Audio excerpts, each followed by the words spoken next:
de chômage. Enfin, voilà. Mais ce que je souhaite pour la France, c'est qu'il y ait vraiment une volonté d'arrêter l'évasion fiscale, par exemple. Voilà, ça c'est vraiment des choses cruciales, parce que quand on nous dit il n'y a pas de sous, il y a l'austérité, etc. Ben, je voyais par exemple un documentaire vendredi soir sur France 2 ou France 3 qui était vraiment éloquent. Et ça c'est insupportable quand on voit l'état de nos hôpitaux, l'état... Voilà, voilà ce que j'attends. En premier, qu'il y ait... Et services publics.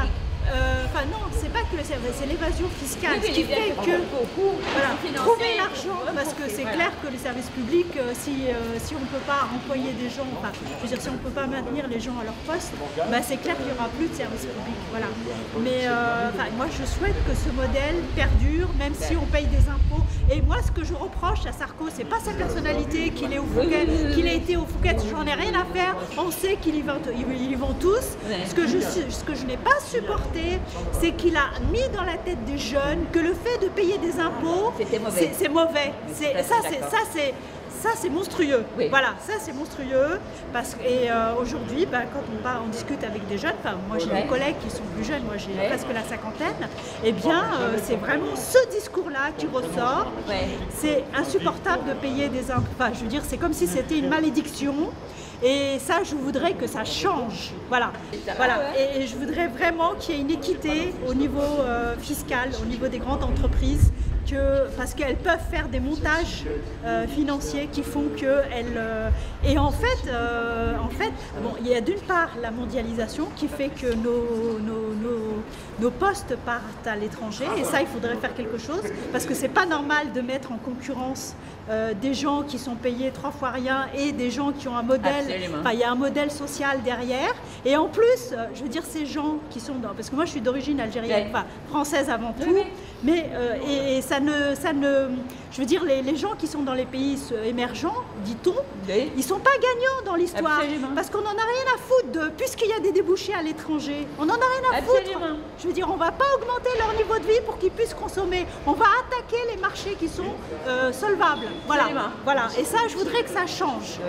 Par contre, il y a des arrivistes qui ont racheté des entreprises à 1 euro, à 1 yuan, et qui aujourd'hui s'en mettent plein les poches avec les importateurs européens et américains, etc.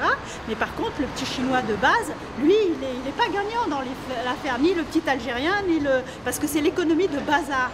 Et ça nous tue, aussi bien ici, dans les pays solvables, développés, que dans les pays sous-développés. Voilà ce que... je vous remercie. Voilà. Et je vous remercie surtout parce que, justement, je m'en rends compte que, contrairement à ce qu'on dit, les Français n'ont pas une vision uniquement focalisée sur les problèmes français. Ils voient le monde et l'interdépendance. La chance de pouvoir voyager un petit peu. Et je regarde. Je trouve ça, et tout en voyant bien les oppositions de classe qui sont ici. Et je vous assure que ma tante qui est décédée aujourd'hui, en 95-97, elle me disait, quand elle allait sur le marché, elle voyait bien qu'il y avait quelque chose qui n'allait pas. Toute la marchandise qui était amenée comme ça, elle voyait bien. Et elle disait déjà à l'époque que ça va nous tuer. Et il n'est pas question de fermer nos frontières. Il est question de répartir les richesses autrement, le travail autrement. Et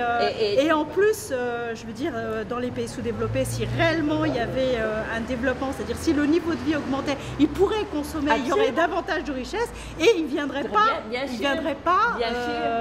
vont pas traverser les mers parce que les gens n'ont pas envie de partir, ils ont envie de rester chez eux. Mais quand ils n'ont pas le choix, tout à fait.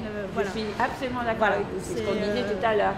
Et moi, ce que je trouve insupportable aussi, c'est que la gauche, pour qui j'ai voté, bien entendu, n'a rien dit sur l'immigration. Parce que ce qui est dit, il y a des contre-vérités, à part peut-être M. Mélenchon à un moment donné, sur 2 meetings, j'ai pas été au meeting, mais en tout cas, les contre-vérités qui sont dites sont insupportables. Dire qu'on peut diviser par 2 le nombre d'immigrés, c'est n'importe quoi, parce que aujourd'hui, parce que j'ai été regarder les chiffres, Et aujourd'hui, on s'aperçoit que les personnes à qui on délivre un titre de séjour, c'est parce que c'est obligé. Je veux dire, c'est des critères. Bien sûr. C'est les enfants qui sont nés bien ici. Bien sûr, c'est les maris. Voilà, c'est les maris de conjoints français. Et ça, je veux dire, ça n'a...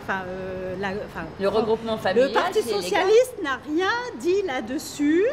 Et quand Sarko disait qu'ils viennent en France parce qu'il y a des avantages, parce qu'il y a une politique sociale, c'est archi faux. Je veux dire, il y a plus de 300 000 clandestins qui payent des cotisations, qui n'ont droit à rien.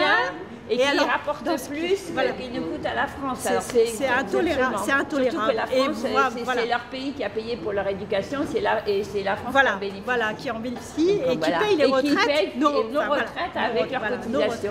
Et ça, je trouve lamentable que le Parti socialiste n'ait pas avancé des chiffres précis et combattus. Parce que dans la tête, je veux dire, moi je suis convaincue que les Français sont pas racistes. Mais quand vous êtes au fin fond et que vous voyez toute cette situation, vous êtes amené à avoir des idées extrémistes parce qu'on ne vous explique rien, parce que les gens, Et d'autant plus qu'en plus, la France est le pays d'Europe où il y a le moins de flux migratoires en Europe.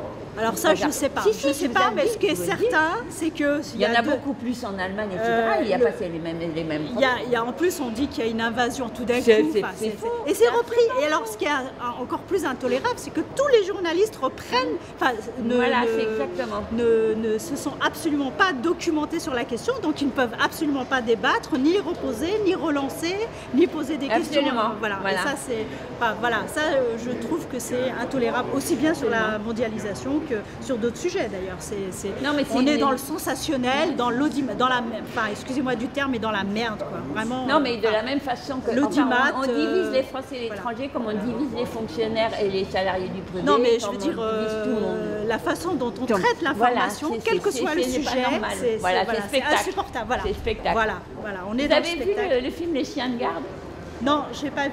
Si vous concerne, c'est justement sur les journalistes des médias et leur rôle et comment ils conçoivent leur rôle et comment ils sont complètement à la coïncidence. Ils vont dîner tous les mois avec le patronat au crayon, etc.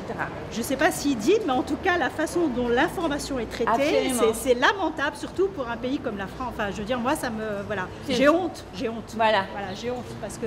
je ne parle pas de certains journalistes pigistes qui font un travail formidable, bien sûr. Mais les grands... Absolument, ceux qu'on voit partout et qui sont toujours les mêmes sur toutes les chaînes. Ils n'ont absolument rien à dire, ils sont là dans la petite phrase. Et c'est soi-disant les experts et on les voit les mêmes sur toutes les chaînes. C'est intolérable. Voilà. Bon courage. Merci, au revoir.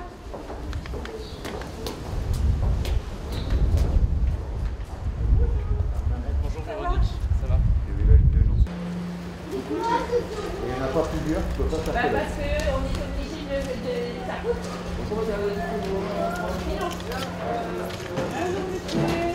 Le fond de gauche.